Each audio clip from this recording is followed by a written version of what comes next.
Gente querida, graça e paz, bom dia a todos. Mais uma vez aqui, estamos para a glória de Deus no nosso segundo contato, através da live. E nós queremos saudar você com a paz do Senhor Jesus. Desejamos a você um feliz ano novo e nosso desejo é que o Senhor em Cristo Jesus possa estar abençoando você, sua casa, de uma forma extraordinária e fazendo com que grandes coisas sejam como parte do desígnio, parte do propósito dele para a sua vida. Eu espero que esse ano seja um grande ano para a sua vida.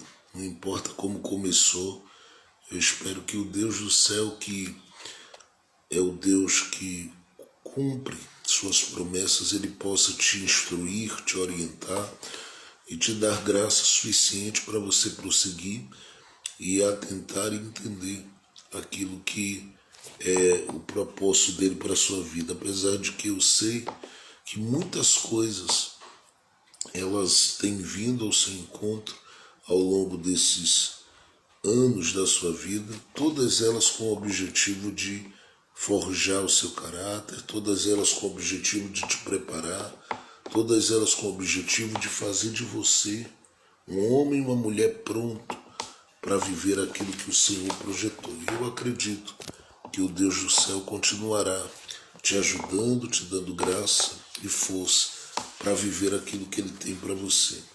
Nós estamos, para a glória de Deus, de volta e a segunda live já do ano. Ontem tivemos um momento muito abençoado para a glória de Deus e os que estiveram participando eu sei que foram grandemente edificados e abençoados tanto quanto eu fui, e eu peço a Jesus que hoje seja um daqueles dias em que mais uma vez Ele possa trazer a sua palavra ao nosso entendimento, ao nosso coração, para que a gente possa prosseguir sempre compreendendo que a vontade de Deus ela é perfeita e que os seus planos para conosco sempre são grandiosos e estes planos sempre se concretizarão. Glória a Deus. Nós estamos aguardando aí alguns irmãos e irmãs que eu tenho certeza estão por chegar, mas muito bom estarmos juntos na presença do Senhor Jesus. Que Ele nos abençoe, que Ele nos alcance, que Ele possa mais uma vez tocar a nossa vida de uma forma especial, como só Ele sabe tocar, como só Ele sabe chegar, como só Ele sabe trabalhar na nossa vida. Glória a Deus.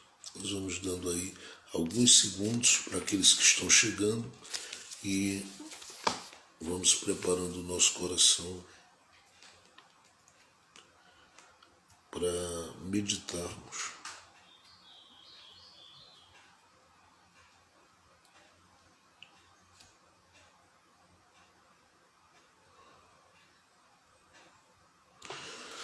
Glória a Deus. Deus abençoe a irmã Wanda que passou aí, Deus abençoe a irmã Cris Almeida, a irmã Fabiana também que passou por aí, Deus abençoe.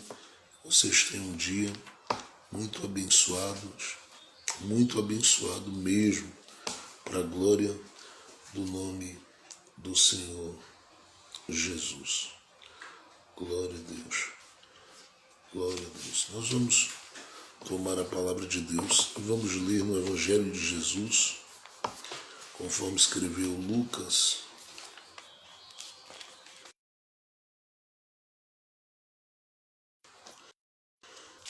Conforme Lucas, nós passamos por alguns capítulos no ano 2021 do Evangelho de Lucas, ou do Evangelho de Jesus, conforme escreveu Lucas, e queremos voltar o olhar para este capítulo e nesta oportunidade eu quero ler com você Lucas no capítulo de número 10 Lucas capítulo 10, nós vamos ganhar tempo aqui, já adiantar a leitura da palavra. Nós vamos observar aí Lucas capítulo 10 e eu quero observar com você a partir do verso de número 38 em diante. Diz assim: E aconteceu que, indo eles de caminho, entrou Jesus numa aldeia, e certa mulher por nome de Marta o recebeu em sua casa. E tinha esta uma irmã chamada Maria, a qual, assentando-se também aos pés de Jesus, ouviu a sua palavra. Marta, porém, andava distraída em muitos serviços, e aproximando-se disse: Senhor, não se te dá de que minha irmã me deixe servir só? Dize-lhe que me ajude. E respondendo Jesus disse: Marta, Marta, estás ansiosa e preocupada com muitas coisas, mas uma só é necessária. E Maria escolheu a boa parte, a qual não lhe será tirada. A qual não lhe será tirada. Glória a Deus. Glória a Deus. Nós vamos orar neste momento e nós vamos meditar na palavra de Deus juntos. E eu peço ao Senhor que possa falar ao nosso coração uma vez mais, como sempre tem feito, de uma forma significativa e relevante. Pai Celestial, obrigado por estarmos na Tua presença, e é um privilégio para a gente poder fechar os olhos, comparecer diante do Teu trono de graça e nos achegarmos ao Teu trono de graça, como diz o escritor aos Hebreus no capítulo de número 4 do seu livro. Nós estamos nos aproximando do Teu trono e te pedimos que a Tua boa mão esteja mais uma vez estendida sobre a gente. Há muita coisa que a gente não compreende daquilo que o Senhor tem para a gente. E aquilo que o Senhor quer fazer através da gente, o que o Senhor quer revelar através da nossa vida. Mas nós nos colocamos diante de Ti certos de que a Tua bondade, ela continuará guardando os nossos passos, os nossos corações, de modo que em tudo, Pai, sempre teremos suficiência, porque enquanto estamos na Tua presença em todo o tempo nos traz profundas e grandes garantias. E a maior delas é de que o céu é nosso e que o céu nos espera. Mas ela também nos traz garantias de que em Cristo Jesus nós somos muito mais do que vencedores. E eu estou certo de que há uma vitória em Jesus para a vida de cada um de nós. Por isso eu quero te pedir nesta manhã, traz a Tua bênção, manifesta a Tua misericórdia uma vez mais, a Tua compaixão, a Tua graça. Nós estamos começando este ano e tudo que a gente mais deseja este ano é estar perto do Teu coração. Apesar de que eu sei que nunca, quando a gente estabelece um propósito como esse no coração, e às vezes nunca que as coisas se tornam fáceis. Sempre há alguma dificuldade, alguma resistência. Mas nós estamos começando este ano orando, jejuando, buscando a Tua face, pedindo ao Senhor que tome a frente de todas as coisas. Faz com que tudo aquilo que não teve sentido, Pai, o ano passado, e que tem talvez acontecido na vida dos Teus filhos, nas nossas vidas, passe a ter sentido esse ano. Que a gente encontre o caminho, que a gente descubra o propósito, que a gente enxergue a Tua vontade e a Tua obra, que a gente viva, Pai, todo o Teu desígnio, todo o Teu plano, toda a Tua vontade. Nós somos teus, tu és nosso, nós estamos em ti, o Senhor em nós. Não há possibilidade da gente viver qualquer que seja outra coisa na nossa vida que não a tua vontade. Ajuda-nos, que a gente não compreende. Toma a frente daquilo que pesa, porque tem coisas que pesam demais no coração da gente. E só o Senhor para resolver essas coisas. E eu sei que há muitos corações que colocaram ainda hoje já alguma coisa dessa que está pesando nas tuas mãos. E nós cremos que tu podes tomar a frente de tudo e honrar a vida do teu povo, direcionando o teu povo, instruindo o teu povo e mostrando ao teu povo que a tua obra, Senhor, em todo o tempo será completa. Eu te peço, esteja com a tua igreja, trabalha com a tua igreja, revela-te para a tua igreja, mostra-te para a tua igreja, para a glória e louvor do teu santo e poderoso nome. Que seja assim, Pai. Em nome de Jesus. Fica com a gente e não nos deixa só. E não nos deixa sem vermos, sem cruzarmos este ano com corações que, em verdade, em todo o tempo sejam agradecidos. Porque eu sei que o Senhor ama quem sabe agradecer. Fica com a gente. Em nome de Jesus. Amém. E amém. Glória a Deus. Nós lemos um texto que é conhecido de todos nós, no Evangelho de Jesus, conforme escreveu Lucas, no capítulo 10, os versos de número 38 a 42, para aqueles que estão chegando. E esse texto, por si só, ele, de tanto que a gente ouviu gente pregar sobre ele já nos fala muito sobre a importância de priorizarmos os interesses de Jesus, as coisas de Jesus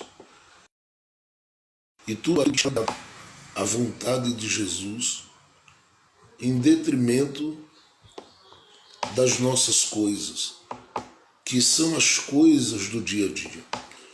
E eu, por algumas vezes, já neste pouco mais de 1 ano e meio de live aqui, eu estive fazendo citações desse texto, pensando justamente no valor que tem o Senhor Jesus para a vida de cada um de nós. Porque Jesus, ele é maravilhoso.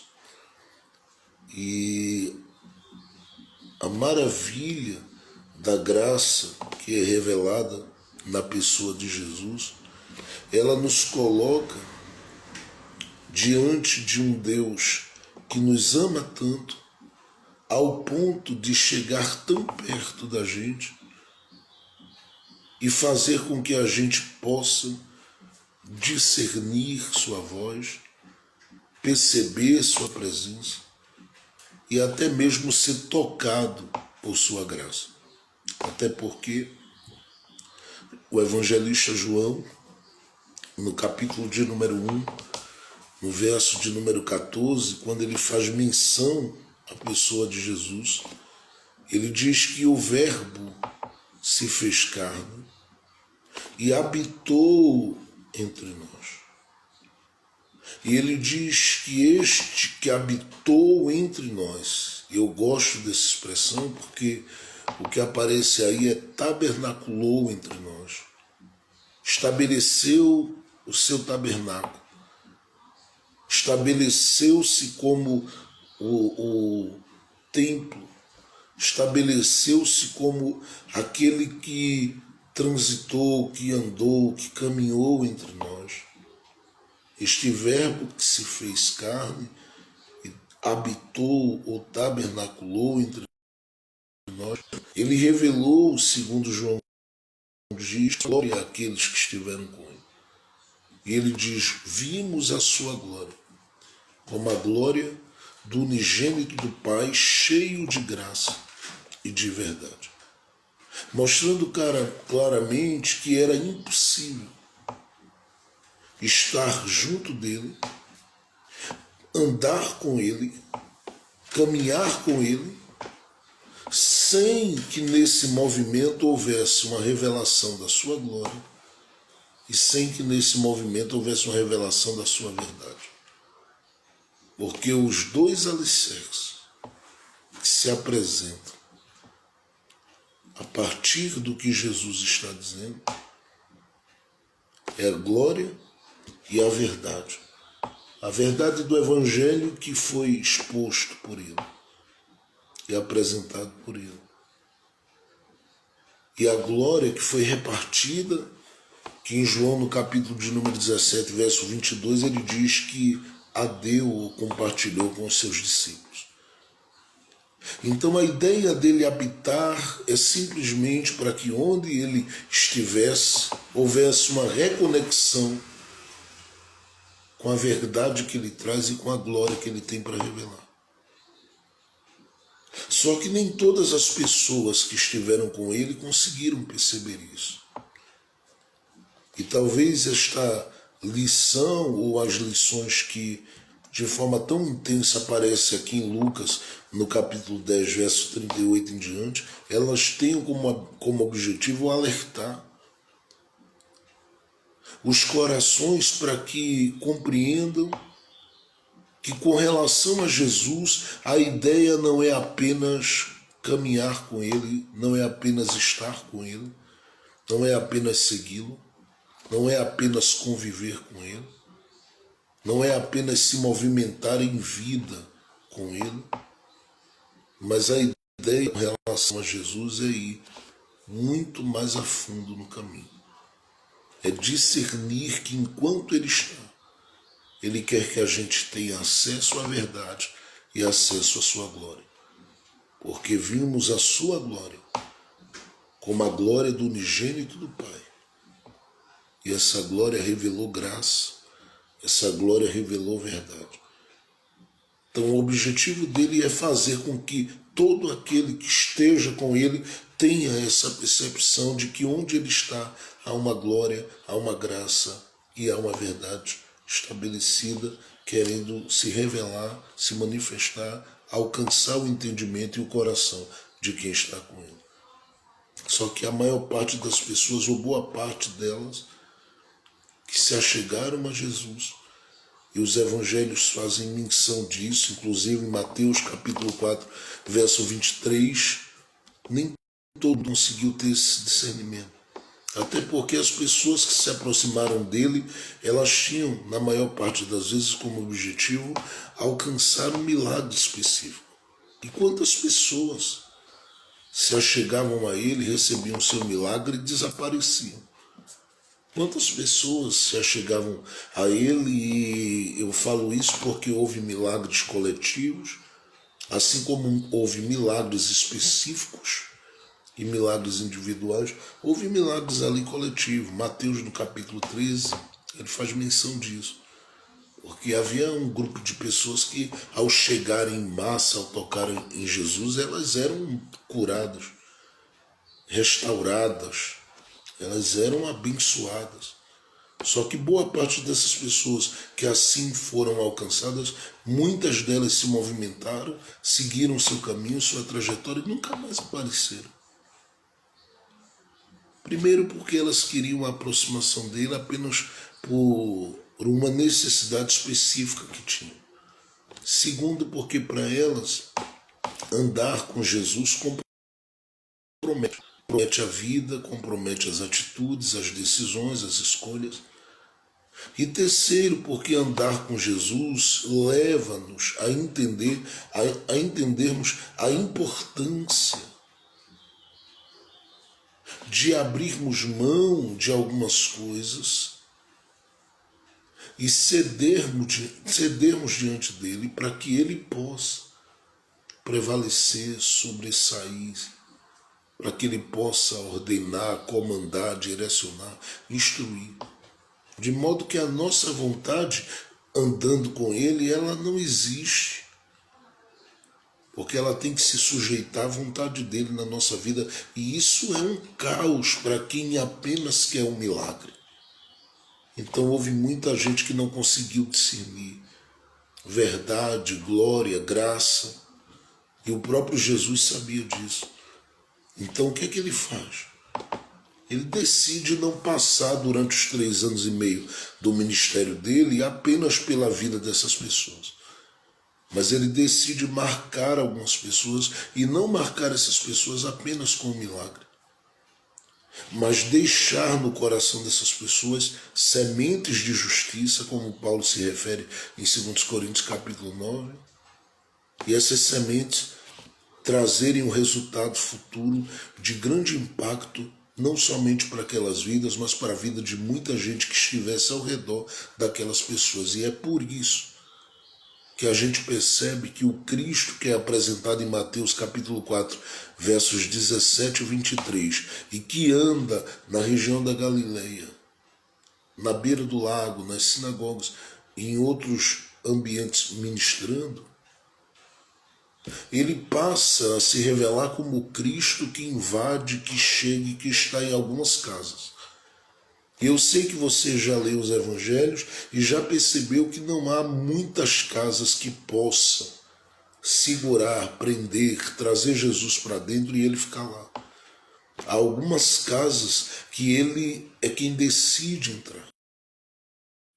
E outras casas é ele quem decide permanecer ou não permanecer. E quase sempre ele não fica muito tempo nessas casas. E isso acontece por quê? Porque o próprio Jesus sabe que em alguns lugares o objetivo de algumas pessoas era apenas extrair dele alguma coisa. Depois leia Mateus capítulo 26, versículos 7 a 13, e atente para a importância do que está dito ali. Você vai perceber o impacto daquilo. Porque Jesus é convidado por um homem para participar de um banquete em sua casa, e o objetivo do homem era impressioná-lo, mostrar a ele que era um bom organizador e um bom anfitrião. Até que o próprio Jesus começa a permitir que aquele cenário mude, porque a sua presença atrai alguém cujo que carrega não tem a ver com uma estrutura organizacional, mas tem a ver com um coração agradecido. E isso causa um desconforto muito grande ao coração de quem tem esse contato com Jesus. Então, quando você olha para Jesus dentro da casa, não é toda e qualquer casa que o recebe, porque ele sabe muito bem que a semelhança dos que estão na rua e vindo ao encontro dele de vários lugares, há gente que só quer viver um milagre e pronto. Há gente que não está querendo uma proximidade com a sua glória, com a sua graça, com a sua verdade.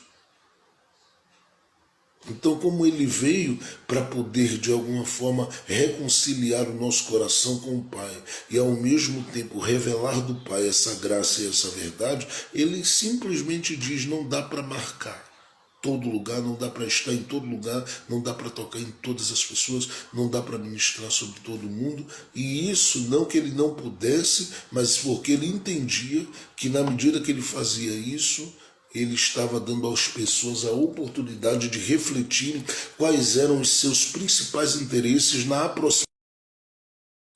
No Mateus capítulo 3, por exemplo, você vai ler lá, a partir do verso 51, que houve momentos que Jesus não fez ali mais milagres por causa da incredulidade deles. E essa incredulidade, eu penso que não tem a ver com resistência do coração, mas com o fato de estar sem discernir. Porque é possível andar no meio da multidão, ir a um culto e se animar, porque de repente o ambiente que você está é um ambiente que você gosta, porque os famosos vão lá.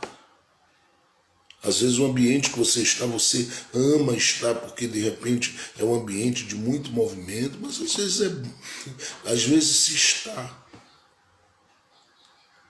mas não se percebe, não se valoriza, não se alcança, não se toca, não atrai da parte dele o que é necessário atrair. Então, no meio de tudo isso, o próprio Jesus decide não entrar em todo canto, não estar em todo canto, que a gente às vezes se empolga, né? A gente diz, é aqui, eu vou para cá. Por quê? Por causa do status, de uma série de outras coisas, como se o próprio Jesus ele amasse estrelas, quando na verdade o objetivo dele é fazer algo muito mais do que isso. É nos dar profundidade na relação, profundidade na comunhão, profundidade na percepção, profundidade na revelação, profundidade no entendimento da sua vontade, do seu propósito e da sua palavra. Então eu já começo deixando um alerta aqui, porque você pode de repente estar, mas não se conectar, não perceber, não se ligar, não extrair, não alcançar algo da parte dele no sentido da profundidade que ele quer que alcance. Você pode de repente ser alguém que virou uma página, você pode de repente ser alguém que alcançou uma provisão, pode ser alguém que alcançou um certo milagre, mas o desejo dele é fazer de você um crente, uma crente que consiga se conectar àquilo que ele tem como verdade, como graça, porque se não se conectar a isso, você vai ser um escravo das suas necessidades. Então eu estou falando isso aqui porque quando eu leio Lucas capítulo de número 10, verso 38, é isso que ele me desperta. É isso que ele me convida a pensar. Se eu estou entendendo de verdade o porquê que ele está entrando na minha casa. Porque eu posso estar como quem congrega, mas não percebi, não discerni. E olha que ele está vindo aqui em uma sequência de muita gente usando o caminho dele e está querendo flertar com ele. Muita gente está cruzando o caminho dele e está querendo, de alguma forma, puxá-lo para cá ou para lá, no afã de segurá-lo, uns por status. Porque lá em João capítulo 7 tem os que querem ele por um certo status, outros por qualquer outro tipo de interesse. Então ele de repente descobre nessas andanças da vida e nesses momentos onde ele está levando gente a profundas reflexões, porque se você ler os versículos que marcam aqui Lucas capítulo 10, do verso 30 ao 37, você vai perceber Jesus falando aqui sobre a parábola, né, daquele samaritano, do bom samaritano. Mas você vai perceber que ele, na sua forma de agir, na sua forma de operar, na sua forma de trabalhar, na sua forma de tratar, o próprio Jesus, gente. Ele que estava junto de doutores da lei, junto de uma galera de excelência, eu falo galera que é uma galera mesmo, que você tem aqui gente como Jairo que veio atrás dele, a mulher do fluxo de sangue, que apesar de ter gasto tudo que gastou, era uma mulher que tinha dinheiro, tinha recursos. A Bíblia diz que gastou tudo que tinha, mas ela era uma mulher financeiramente poderosa. Lucas faz questão de relatar, antes disso aqui, em Lucas capítulo 8, que haviam mulheres que já estavam na caravana com Jesus, que serviam ele com as suas fazendas. Era gente que não tinha problema em ofertar.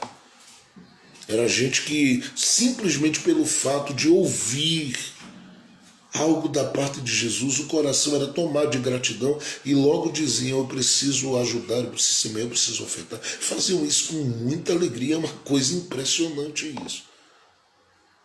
Mas de repente Jesus que vem no meio desse envolvimento todo com pessoas que o questionam, que perguntam, que falam, ele de repente decide seguir o caminho. E é o que eu li no verso 38. E aconteceu que indo eles de caminho.